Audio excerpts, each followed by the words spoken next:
kun hundi khataa'u mujuru komishinarri poolisiitiin araarsaa mardaasaa nama kudhajaa bosona basaqqee jedhamu geessaniiti jilbiiffachiisanii naasuu malee ajjeesan jechuudha. Nama 39 guutuma qabdan sanuu akka jirtu cicci gootanii oduun tun arraan tana kaatee mootummaatu abbootii gadaa karrayyuudhaa ajjeesee tayyattu tun nutti hin kaatu turtee hambisuu keessanii sirrii miti jaanii ijoollee poolisaa komatan jechuudha. Hoggansa waan hojjetu hin beekne haadootiif ilaalaa saba isaan qabne tun qoftiin dhugaadha. Hoggansa mataarra jiru itti gaafatamaa taasisuuf. Reefka sanii wajjin ammaas guyyaa 4 bulchan jechuudha. Hanga reefki xiraawee ajaa'ee tortorutti guyyaa 4 poolisni waraanni dirqamatti kanname raawwata. Yoo ijoolleen amma na eeydu ajajamtee hangaasaa kuchiisaa jaaniin hammeenya ijoolleeti miti ijoolleen ajaja raawwatti. Ajeechaa Kaaraayuu wal qabattu. Yaa'u dhageessanii jirtan isinitti himanii jiran. Ajeechaan Kaaraayuu wajji wal qabattu tana mana asistuu jechuudha. Tana mana asistu. Dhugaadha. Dhugaadha. Shira hojjetamee jira. Akkatti hojjetamee jira. Gaafa 22 ganama poolisni dhaqee isaan marsee jechuudha. Sababni poolisni dhaqeef ijoollee 5 nama laba. Kan poolisatti kijiba himeetu poolisni san fudhatee ijoolleetti dhaqee jechuudha. Gaafa 22 sadaasa 22. Gaafa 22 gizeetti dhaqan nama 39 qaban jechuudha. Nama 39 qaban. Nama 16 bosona basaqqee jedhamu geessaniiti jilbiiffachiisanii naasuu malee ajjeesan jechuudha. Naasuu malee. Hin qabsoofne nuti tanaaf.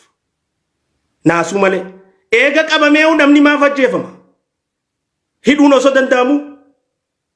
Mana murtii dhiyeessuun osoo danda'amu. Sababni ajjeefamuuf maal? Nam 16 jechuudha. Bosona basaqqa jaamutti jilbiiffachiisanii fixan. Dhugaan tanuma. Lamaatu kana keessaa bahe kan ajjeefamin. Lameen bahe kana kan lubbuun bahe kanaatu dhugaa tana baase. Warra lamaan sana amma maqaa isaanii himnu jechuun nageenya isaaniitiif. Osoo maal jaa jechuun abbaan silaa waan kana gaggeesse. Osoo nama 23 nama 39 guutuma qabdan sanuu akka jirtu cicci gootanii. Osoo akkas gootanii bakka takka fixxanii. Oduun tun arraan tana kaatee mootummaatu abbootii gadaa karrayyuudhaa ajjeesee tayyattu tun nutti hin kaatu turtee hambisuu keessanii sirrii miti jaanii ijoollee poolisaa komatan jechuudha. Shaneedha jaanii akkas godhan. Jarri shanee miti immoo. Uummata Oromooti. Karrayyuun nan laallattu.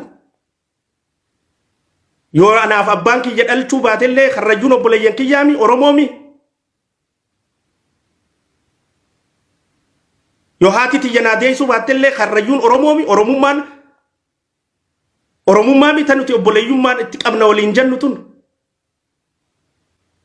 Hoggansa waan hojjetu hin beekne. Haadootiif ilaalaa saba isaan qabne. Haantummaa saba isaan qabne. Osoo abbootiin gadaatii fi namni 39 kun guututtu yakkamaa taani. Eega takka qabaman hin dheessine. Mana hidhaa geessanii qorachuun hin danda'amu. Mana hidhaa geessanii heeraan itti muranii hidhaa teessisuun hin danda'amu yakkamaa taanaan. Cubbuudhaa jechuudha. Hin qabsoofne tanaaf. Gosa tiyya ta'uu hin qabu. Haati tiyya naa ta'uu hin qabu. Godina kiyya ta'uu hin qabu. Amantii tiyya qabaachuu hin qabu. Oromummaa qabaannaan naaf obboleessa siif dubbachuudhaaf hin qabsaawaa ture siif dubbachuun narrattis haqaa jechuun maas. Qabsoon nuti qabsaawaa turreefis tana. Kalees akkitti qabsaawaa turre kana arramma mootummaa keessa jirra jennee wanni callisnuuf hin jirtu jechuudha. Hin jirtu. Hin jirtu. Tanaafi mijiruu qananii dhiisee wanni hin biyya galeef.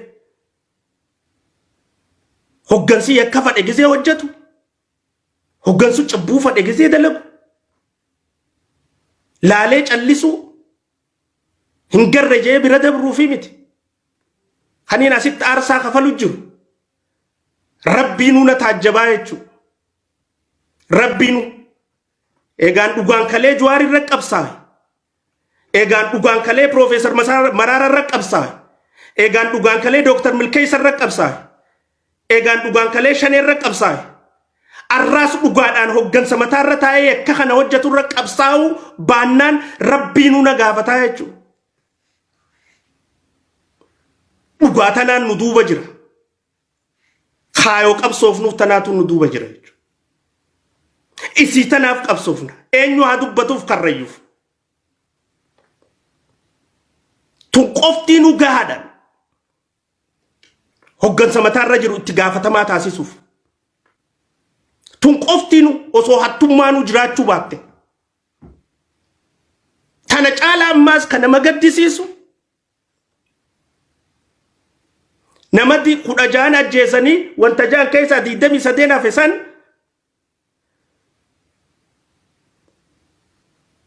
keessaa tokko osoo tumaniiti ajjeesan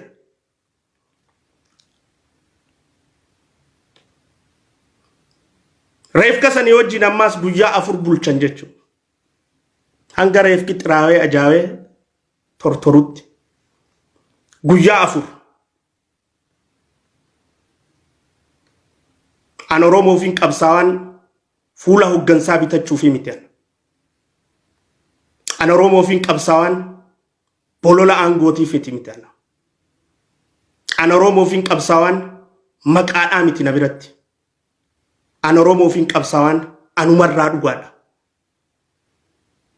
eeganarraa dhugaa taate immoo xiyyaa fi kaan hin qabdu nu hundi tokko tana qabaachuu qabnu antummaa awal wallummaan qabnu jechu haan waan jibbinuuf hin qabnu kanaas addatti waan jaalannuuf hin qabnu daandiin ida'amu daandii keenya paartiin badhaadhinaa paartii keenya keessa taa'ee daandii keenya keessa taa'ee hayakka ummata keenya irra danda'u hojjetu jaala kiyya na kabaja na jaalata harkanarra kaayyata waliif bilbilla waliif lafaa ol kaana waan teekstii waliif goona wal dubbisna jabaadhu naanja waan hin fadhe irraa hin harkadha je'ee yakka ati hojjettu sirraan dhiisuu jechuun hin